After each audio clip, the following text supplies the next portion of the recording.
लोक सणवार साजरे करतात, आपण आज भारताची अर्थव्यवस्था साजरी करण्यासाठी इथे उपस्थित झालेलो आहोत.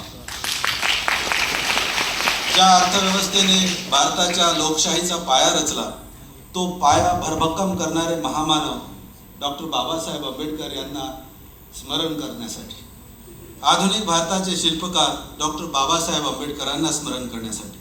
प्राध्यापक एडविन सेलिगमन म्हणतात की डॉक्टर आंबेडकरांनी त्यांच्या देशात वित्तीय क्षेत्रात घडणाऱ्या महत्त्वाच्या घटनांच्या पार्श्वभूमीवर आपल्या विषयाची मांडणी अत्यंत वस्तुनिष्ठ आणि तटस्थपणे केली आहे.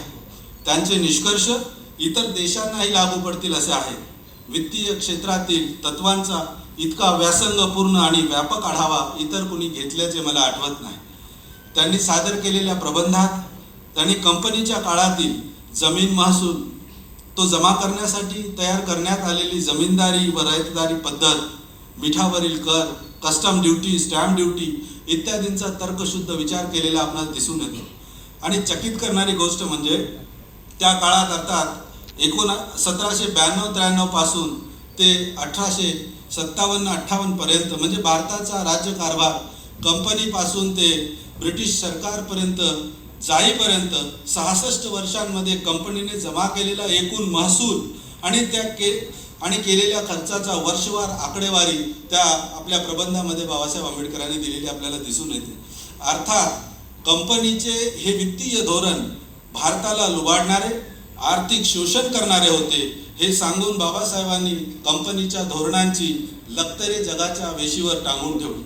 ब्रिटिशांच्याच विद्यापीठात जाऊन त्यांच्याच जुलमी वर्तनाचे वाभाडे काढणाऱ्या डॉक्टर बाबासाहेब आंबेडकरांनी प्रखर राष्ट्रवादी नेत्याची व्याख्या स्वतः आपले राष्ट्रप्रेम सतत जागे ठेवल्याचे आपणास दिसून येते.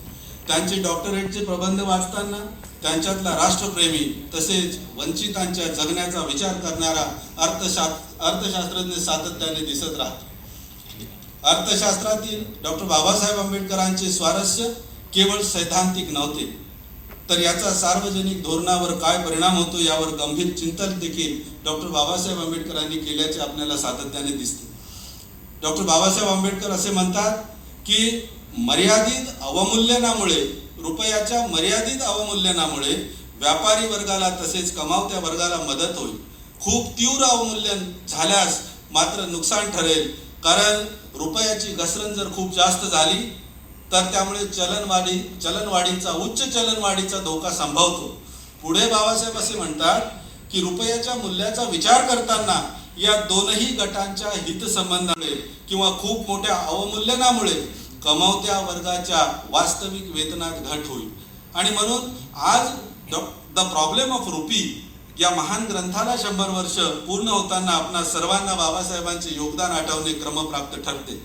देशात आज जी परिस्थिती आहे त्या परिस्थितीला सामोरे जाताना देशभरात जे नाव सर्वात आधी आठवले जाते ते अर्थात डॉक्टर बाबासाहेब आंबेडकरांचे. आणि का आठवू नये ते नाव, का आठवू नये?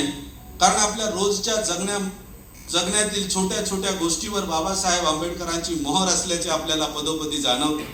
मग आपल्याला मिळणारा पगार असो, पेन्शनचा अधिकार असो, आरक्षणाचा अधिकार असो, इन्शुरन्सचा अधिकार असो, एम्प्लॉयमेंटचा अधिकार असो, मतदानाचा अधिकार असो, विद्युत क्षेत्र, धरण क्षेत्र, शेती, भूमीचा अधिकार, सामाजिक न्यायाचा हक्क आणि आर्थिक स्वातंत्र्याचा हक्क ही बाबासाहेबांची आपल्याला सगळ्यात मोठी दिलेली देण आहे.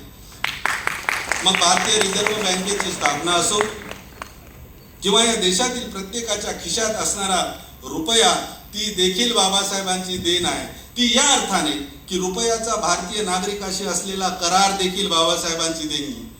आपल्या खिशातले रुपयाचे मूल्य धारकाला मिळावे यासाठी थेट राष्ट्रपतींना बाध्य करणारे बाबासाहेब आंबेडकर आहेत. ही गोष्ट भारतवासियांच्या प्रामुख्यानं आम्ही आज आठवण करणं गरजेचे आहे. भारतातील प्रत्येक जाती समूहाला जोडणारा दुवा, त्यांच्यासाठी मूलभूत काम करणारा महत्वाचा दुवा म्हणजे डॉक्टर बाबासाहेब आंबेडकर.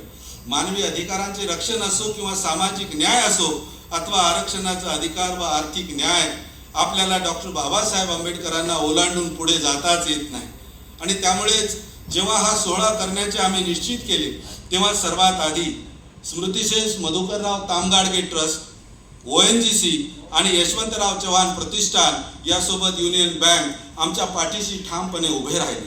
कोलंबिया विद्यापीठ, सोआस विद्यापीठ, लंडन स्कूल ऑफ इकॉनॉमिक्स, देश विदेशातील नामवंत अर्थतज्ञ, वरिष्ठ संपादक, ज्येष्ठ नेते मंडळी, सामाजिक कार्यकर्ते या सर्वांनी मदतीचा हात पुढे केला आणि आज हा सोहळा आज आकारास येतो आहे. मी या सोहळ्यास आपल्या सर्वांचं मनस्वी स्वागत करतो, आयोजकांच्या वतीनं मनस्वी स्वागत करतो.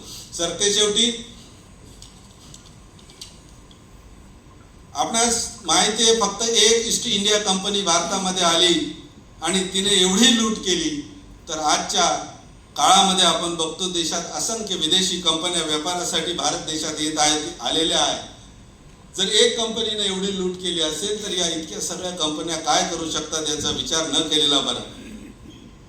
मात्र एक फरक निश्चित आहे, ज्या काळात ईस्ट इंडिया कंपनी भारतात आली त्या काळामध्ये कंपनी ही त्यांची आणि राज्यकारभारही त्यांच्याच हातात होता. आज मात्र परिस्थिती वेगळी आहे. आपण आज एक सार्वभौम राष्ट्र म्हणून जगभरात मान्यता प्राप्त आहोत. विदेशी कंपन्या देशात व्यापारासाठी येणं हे जरी क्रमप्राप्त असेल तरी मात्र आंतरराष्ट्रीय व्यापाराच्या दृष्टीने, आंतरराष्ट्रीय व्यापारी धोरणांच्या दृष्टीने क्रमप्राप्त असेल तरी देखील ईस्ट इंडिया कंपनीप्रमाणे त्यांना देशाची लूट करता येणार नाही. ही शक्ती भारतीय सरकारांना, भारतीय संविधानाने दिलेली आपणास दिसून येते.